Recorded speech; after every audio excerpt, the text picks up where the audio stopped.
할렐루야. 우리 찬송가 182장 찬송 강물같이 흐르는 기쁨 함께 찬송하면서 화목한 기도회 시작하겠습니다.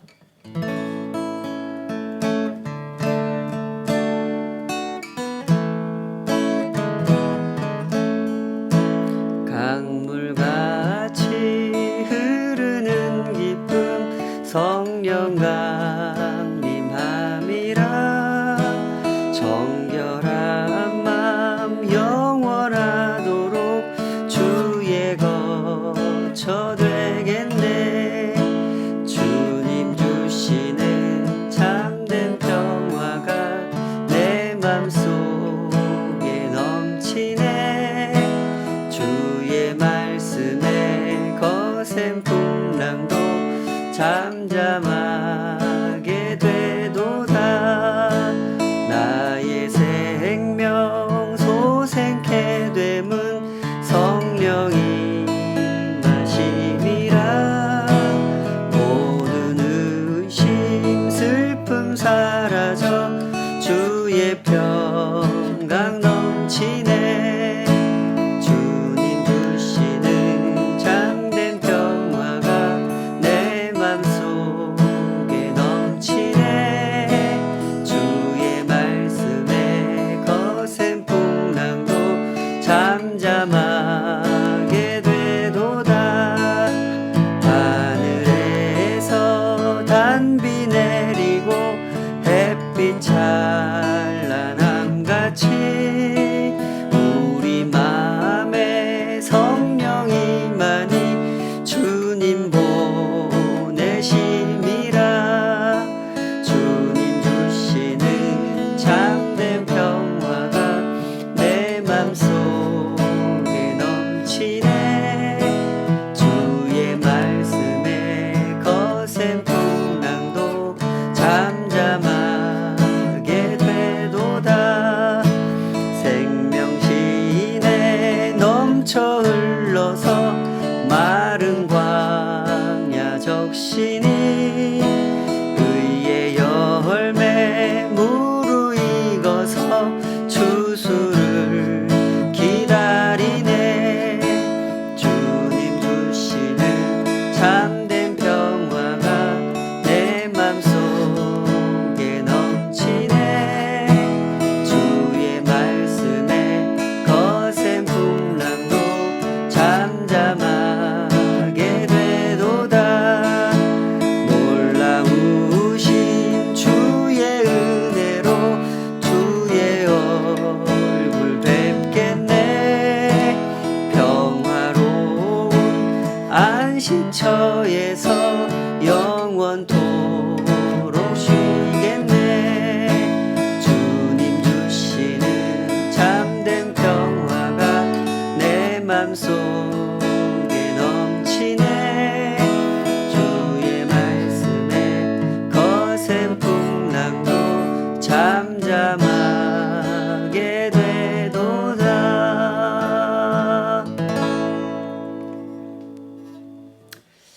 아멘. 우리 주님 그 평화의 이름을 찬양합니다. 우리에게 주신 참된 평화, 그 나라의 영광 속에서 오늘도 우리에게 허락하신 그 한 걸음을 걷기 원합니다. 주의 말씀이 우리 안에 살아 역사하시기를 오직 주님만이 저희들에게 삶의 의미를, 삶의 이유를, 삶의 복됨을 알게 하시고 누리게 하시기를 소원하오니 주여 우리를 지도하여 주시옵소서. 그 말씀이 우리를 깨닫게 하시고 그 말씀이 우리의 마음을, 삶을 빚어가시기를, 그렇게 주님과 함께 걷는 이 길의 기쁨을 만끽할 수 있도록 주님 우리 모두를 인도하여 주시옵소서. 예수님의 이름으로 기도하옵나이다. 아멘. 오늘은 우리 다 함께 출애굽기 31장 1절에서 18절까지 말씀으로 영원한 언약을 삼을 것이니 하는 제목으로 함께 하나님 말씀 헤아려 보도록 하겠습니다. 출애굽기 19장 20절에서 하나님 께서 모세를 시내산 위로 불러 올리시죠. 그리고 그곳에서 이스라엘 백성들을 여기까지 인도하신 하나님의 뜻, 하나님의 목적을 설명해 주십니다. 출애굽기 19장 20절에는 이렇게 되어 있습니다. 여호와께서 시내산 곧 그 산 꼭대기에 강림하시고 모세를 그리로 부르시니 모세가 올라가며 여호와께서 모세에게 이르되 하면서 쭉 말씀이 시작한단 말이죠. 여기서 시작하신 말씀을 오늘 본문 출애굽기 31장 18절에서 마무리하는데요. 31장 18절은 그 상황을 이렇게 요약하고 있죠.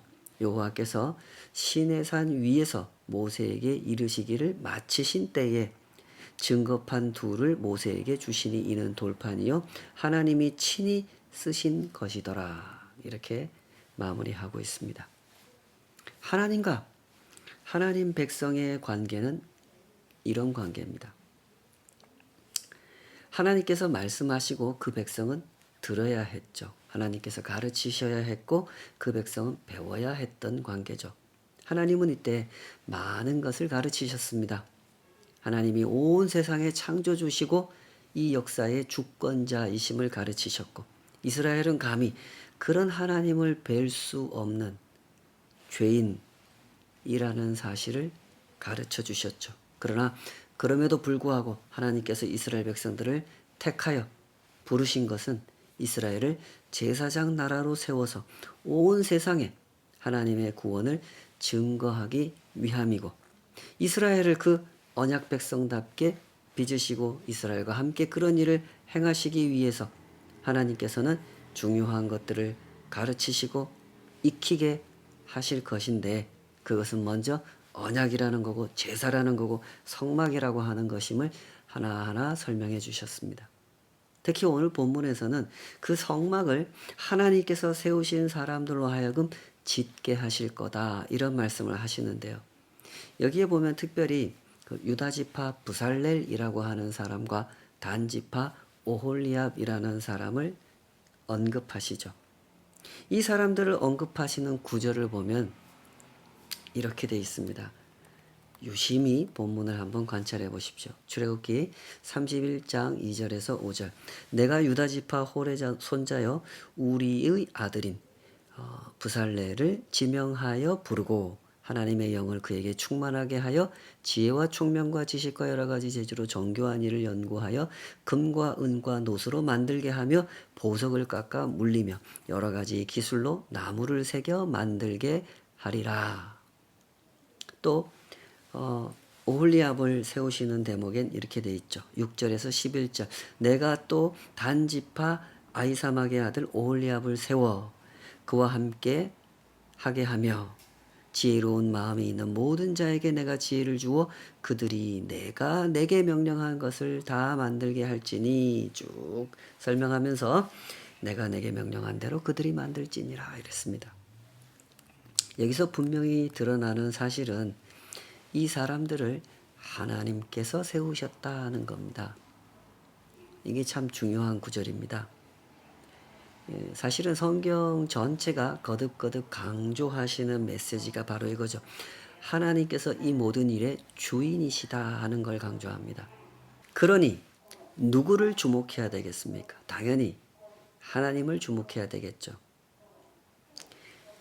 그러나 사람들은 바로 이 대목에서 오류를 범할 때가 많습니다. 하나님께서 부살레를 지명하여 부르시고 오홀리압을 구별하여 세우셔서 일을 하게 하시면 사람들은 그 사람들을 자꾸 주목한단 말입니다. 하나님을 주목하라고 성막을 짓게 하셨건만 엉뚱하게도 성막을 지은 사람을 주목하는 겁니다. 사람들의 이런 태도는 왜 문제가 되는 걸까요? 본질을 훼손시키고 중심을 이동시켜 버리기 때문에 문제가 되는 거죠. 하나님께서 성막을 짓게 하신 이유가 뭡니까? 너희의 하나님이 너희와 항상 함께 하신다. 이걸 가르치기 위함이었잖아요. 이게 본질입니다. 그러나 그 만들어진 성막을 보고 그 작품성과 예술성에 매료돼서 이런 걸 만드신 대단한 분들은 도대체 누구냐 하는 것에 주목하게 되면 본질을 놓쳐버리게 되는 것이죠. 조금 후에 금송아지 숭배 사건이 일어나는데요. 그 장면을 보면 여기서도 그런 특징이 두드러지게 나타나죠. 이스라엘 백성들은 눈에 보이는 것에 자꾸 집착을 했습니다. 출애굽기 32장 1절 백성이 모세가 산에서 내려옴이 더딤을 보고 모여 백성이 아론에게 이르러 말하되 일어나라 우리를 위하여 우리를 인도할 신을 만들라 이 모세 곧 우리를 애굽 땅에서 인도하여 낸 사람은 어찌 되었는지 알지 못함이니라. 아시겠죠? 사람들의 문제는 항상 여기에 있습니다. 눈에 보이는 것에 집착을 한단 말입니다. 이 모세 곧 우리를 애굽 땅에서 인도하여 낸 그 사람이 어찌 됐는지 모르겠다 이렇게 말하죠. 우리를 애굽 땅에서 인도해 내신 분이 모세입니까? 하나님입니까? 이 사람들한테는 모세였단 말입니다. 사람들의 문제는 항상 여기에 있습니다. 눈에 보이는 것에 집착을 한다는 거죠. 모세가 눈에 안 보이니까 마음이 흔들리는 겁니다. 그래서 눈에 보이는 신을 만들어내라고 요구를 했던 거죠. 바로 여기서 우리는 하나님을 믿는 신앙이 우상을 숭배하는 일과 얼마나 차원이 다른 것인지를 잘 배워야 됩니다.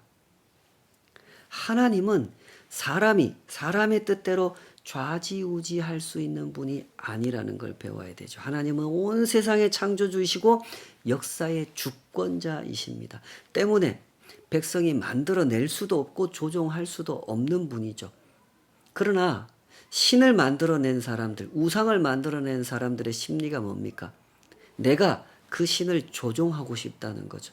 내 눈으로 보고 싶을 때 볼 수 있는 신을 만들어내고 싶다는 거죠. 그래서 우상을 만들어내는 거죠. 여기서 문제가 생기는 겁니다. 신앙의 본질을 왜곡시키는 일이 발생하고 중심을 이동시켜버리는 일이 발생하는 겁니다. 하나님께서는 분명히 말씀하시기를 나 외에 다른 신을 두지 말라 그러셨잖아요. 십계명.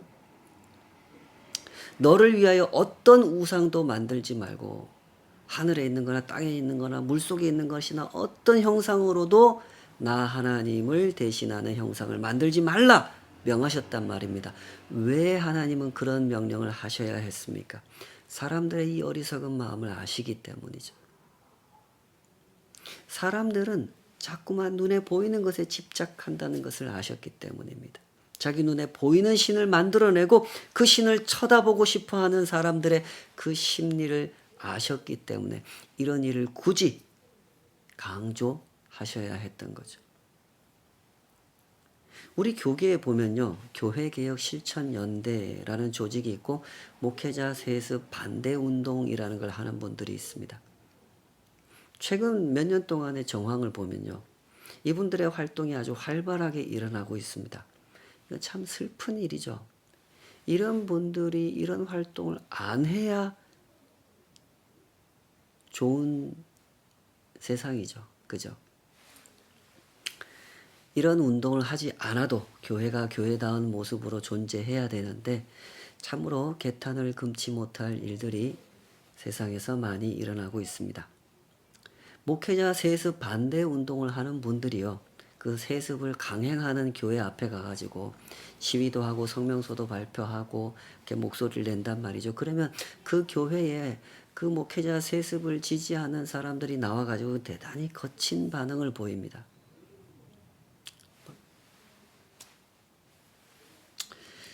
너희들이 뭔데 우리 하나님께서 세우신 우리 목사님을 함부로 욕하냐 이러면서 막 이분들한테 발길질도 하고 막 욕도 하고 소금도 뿌리고 막 이런단 말이죠. 왜 이런 일들이 일어나겠습니까? 하나님을 원하지 않고 눈에 보이는 신을 원하기 때문이죠. 우리 목사님은 하나님이 세우신 종이라고 목소리를 높이는 그 사람들에게 진정 하나님은 하나님이실까요? 아니면 우리 목사님이 하나님이실까요? 아무리 봐도 그들에게 하나님은 하나님이 아니고 우리 목사님이 하나님이죠. 하나님께서 가르치신 정의를 무시하고 돈과 권력을 지켜내려고 그토록 집착하는 사람들에게 하나님은 더 이상 하나님이실 수가 없는 거죠. 하나님이 주인 되시지 않는 교회, 돈이 주인이 되고 사람이 주인이 되는 교회, 그런 교회에서 하나님이 어찌 하나님이실 수 있겠습니까? 어떤 사람들은요, 증거에 집착을 해요. 눈에 보이는 증거. 내가 사업에 위기를 만났는데 신기하게도 회복됐다. 이것은 하나님께서 나와 함께 하시는 증거다. 라고 하거나, 어떤 사람은 내가 몸이 너무 아팠는데 기도했더니 나았다. 이것은 하나님이 나와 함께 하시는 증거다. 라는 식으로 눈에 보이는 증거에 집착을 하는 거죠. 이런 이야기는 언제나 간단한 이야기는 아니므로 주의해서 잘 들어주시기 바랍니다. 사업이 회복되고 건강이 회복되었다고 하는 것은 얼마나 감사한 일입니까? 마땅히 감사하고 또 감사해야 할 일인 것입니다. 그러나 그런 일들을 아주 단순화시켜서 이것은 하나님께서 나와 함께 하신다는 증거다라고 결론을 내리는 것은 적절치 못하단 말이죠. 하나님께서 우리와 함께 하신다는 증거는 반드시 사업의 회복이나 건강의 회복으로만 나타나는 것이 아니기 때문에 그렇죠. 때로는 사업이 계속 안 되는 사람도 있고 때로는 건강이 회복이 안 되는 사람도 아주 많단 말이죠. 아주 신실한 선교사님이 사역을 잘 감당하고 계셨는데 갑자기 그 나라에서 추방을 당해서 가지도 못하고 오지도 못하는 상황에서 아무것도 하지 못하는 그런 상황에 처하게 되는 일도 꽤 많습니다. 코로나 시국에도 변함없이 사역에 매진하다가 코로나에 감염돼서 목숨을 잃은 선교사도 있고요. 감염됐다가 회복되었지만 후유증에 시달리는 선교사님들도 아주 많습니다. 그러면 이분들에게는 하나님께서 함께 하시지 않는 걸까요? 그건 아니겠죠. 하나님께서 함께 하신다라는 것을 우리의 눈에 보이는 것을 기준으로 판단하거나 회복이 됐느냐 안 됐느냐 하는 것을 기준으로 판단해서는 안 된다는 것. 우리는 그걸 생각해야 되는 겁니다. 하나님의 함께 하심은 우리의 눈으로 볼 수 있는 것의 범위를 넘어설 때가 많다는 사실을 생각해야 되는 것이죠. 그러므로 이런 점을 주의하시기 바랍니다. 하나님께서 그토록 가르치려고 하셨던 것, 내가 너희와 항상 함께 있음을 알라 하는 그것을 하나님도 원하시고 사람도 원한다는 겁니다. 그러나 같은 것을 원하지만 다른 목적, 다른 의도를 가지고 원한다는 것이 문제죠. 하나님께서는 우리를 사랑하시기 때문에 내가 너희와 항상 함께 있음을 알아라 하고 가르치시지만 사람은 하나님을 이용하려는 마음으로 그것을 원한다는 것이 문제라는 말입니다. 금송아지 하나님을 만들어낸 그 사람들의 태도가 바로 그런 것이었죠. 그들이 한 말 속에 그들의 마음이 그대로 표현되어 있습니다. 출애굽기 32장 1절 백성이 아론에게 이르러 말하되 일어나 우리를 위하여 우리를 인도할 신을 만들라 이랬단 말입니다. 우리를 위하여 우리를 인도할 신을 만들라. 이 백성들의 마음에는 하나님이 없어요. 오직 나만 있죠. 사람들의 마음이 자꾸만 눈에 보이는 것에 집착하는 이유가 바로 여기에 있단 말입니다. 하나님과 나의 관계를 중심에 두고 생각하는 것이 아니라 내 이익, 내 불안, 내 염려, 내 감정을 중심에 두고 생각하기 때문이죠. 그래서 자꾸만 눈에 보이는 것에 집착하는 것입니다. 하나님께서 성막을 짓게 하시든지 율법을 내려주시든지 그걸 통해서 하나님과 나의 관계를 배우려고 하지 않고 내게 올 이익을 생각하기 때문에 자꾸만 눈에 보이지 않는 하나님께 집중하지 못하고 눈에 보이는 것들에게만 그토록 집착을 했던 거죠. 하나님께서는 이 부살렐과 오홀리압이라는 사람을 지명하여 세우셨습니다. 흥미롭게도요, 이 사람들의 그 이름이 담고 있는 메시지 역시 이와 동일한 사실을 강조한단 말이죠. 부살렐이라고 하는 이름은요, 하나님의 보호 아내 이런 의미고요. 오홀리압이라는 이름은 내 아버지의 장막이라는 뜻입니다. 이 두 사람의 이름이 내포하고 있는 메시지가 얼마나 은혜로운 메시지인지 보시기 바랍니다. 한마디로 말해서 하나님은 나의 피난처시다. 이런 메시지를 담고 있죠. 하나님께서 지금 성막을 짓게 하시면서 계속 강조하시고 또 강조하시고 또 강조하시는 것이 바로 이거죠. 눈에 보이는 것들에 집착하지 말고 보이지 않는 하나님을 바라보라는 거죠. 하나님이 너희와 항상 함께 하신다는 겁니다. 살아온 세월 한 걸음 한 걸음 그 지나온 고비고비를 돌아보시기 바랍니다. 우리 인생길은요, 곡절이 많은 길이죠. 넘어질 때도 있고 일어날 때도 있고 기어갈 때도 있고 뛰어갈 때도 있습니다. 우리의 마음은 항상 달리고 싶죠. 넘어지는 거 이런 거 원하지 않습니다. 항상 일어서서 항상 달리고 싶습니다. 그러나 인생은 우리 마음대로 펼쳐지지 않습니다. 때로는 넘어질 때가 있고 때로는 기어갈 때가 있습니다. 그러나 가만히 지나온 세월을 돌아보십시다. 하나님께서 함께 하시지 않는 때가 있었습니까?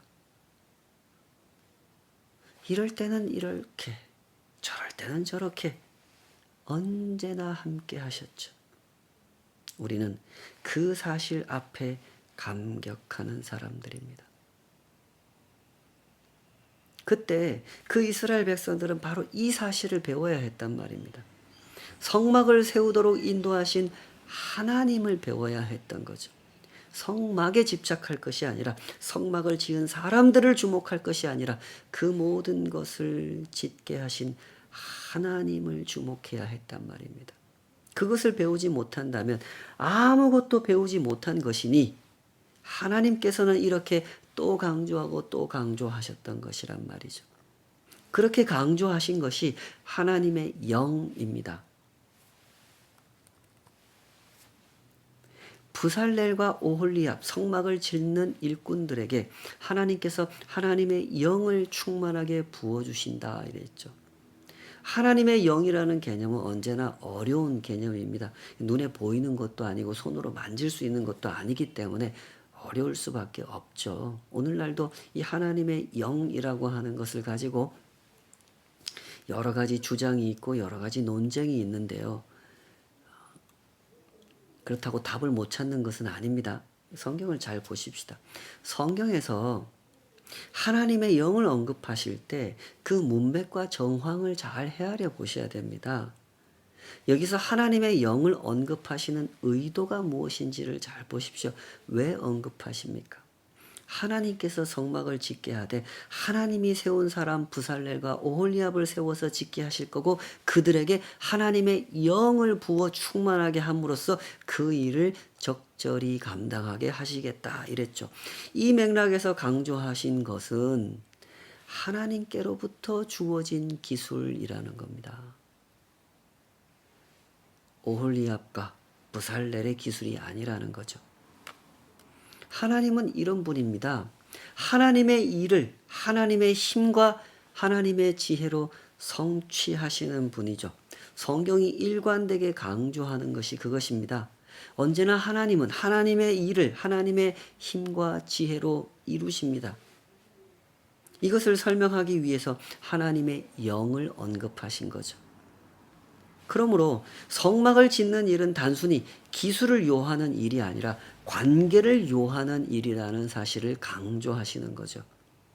돈으로 짓는 것도 아니고 기술로 짓는 것도 아닌 하나님께서 허락해 주신 관계 안에서 하나님께서 허락해 주신 임재를 배우고 경험하기 위해서 하나님께서 공급하여 주신 것으로 짓는 것, 그것이 성막이라는 것입니다. 이것은 우상의 신전을 짓는 것과 전혀 다른 모습이죠. 우상을 만들어낸 사람들은 언제나 규모와 크기로 승부하려고 했습니다. 그것을 만들어내는 그들이 만들어낸 큰 신전, 큰 우상, 그런 것들이 만들어내는 그 충동적 쾌감, 심리적 쾌감을 자극해서 사람들로 하여금 사람이 만들어낸 신을 숭배하게끔 만들기 위해서는 그렇게 크게 만들어야 했던 거죠. 그러나 보십시오. 하나님은 전혀 다르게 일하십니다. 하나님께서 원하시는 것은 크기가 아니라 관계인 것입니다. 성막이라고 하는 구조도 그렇잖아요. 이것은 부부가 함께 사는 집입니다. 지성소는 하나님의 방, 성소는 신부의 방이죠. 성막에 담긴 하나님의 뜻을 구현해내기 위해서 하나님은 그에 합당한 일꾼들을 원하셨던 거고 그에 합당한 일꾼들을 세우셨던 거죠. 그러므로 언제나 이 본질을 잘 붙드시기 바랍니다. 하나님의 성막도 하나님의 교회도 하나님의 사람도 하나님께서 세우십니다. 그러면 사람은 뭘 해야 됩니까? 하나님의 영으로 충만하려고 해야 되는 것이죠. 나는 하나님의 세운 사람이다. 이거 주장하는 거 사람이 할 일이 아닙니다. 우리 목사님은 하나님이 그런 거 사람이 주장할 필요가 없죠.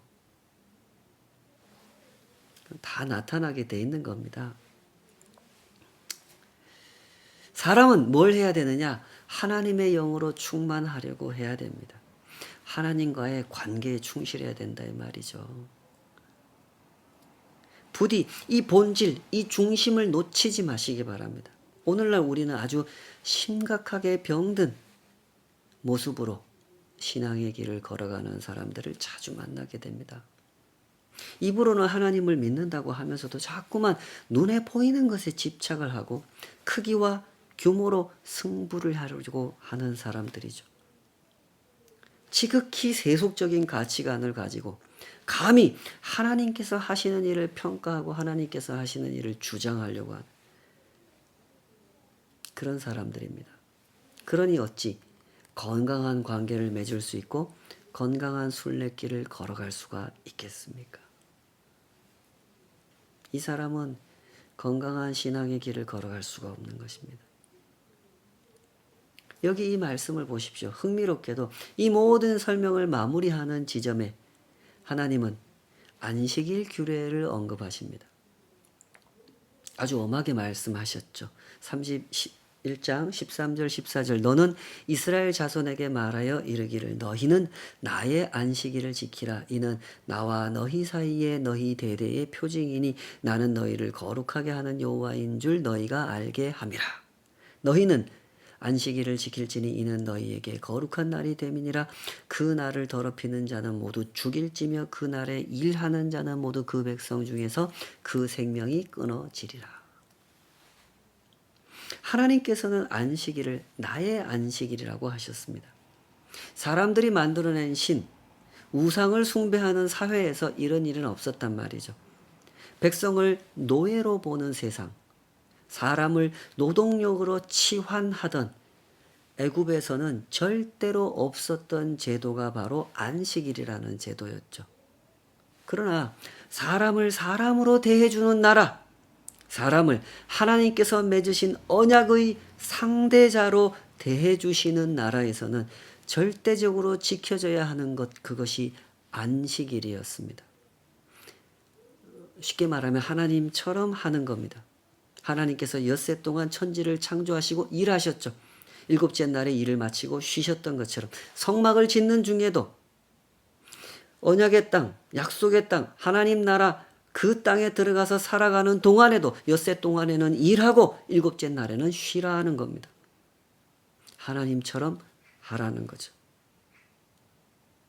애굽에서 그 노역에 시달릴 때 이스라엘 백성들은 안식을 모르고 살았습니다.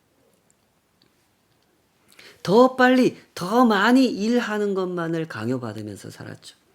애굽에서 우상의 신전을 지을 때 이스라엘은 그저 노예였단 말이죠. 그러나 하나님의 성막을 지을 때 이스라엘은 하나님께서 택하여 주신 하나님의 동력자가 되었단 말이죠.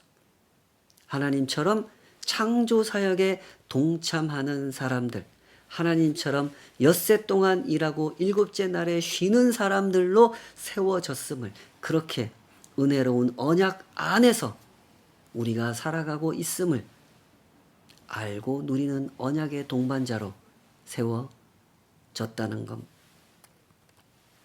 하나님은 그것을 거듭거듭 가르치려고 하셨단 말이죠. 그러므로 이것이 무엇을 말씀하는 것인지 잘 보십시오. 언제나 하나님께 중요한 건 건물이 아닙니다. 사람한테는 중요합니다.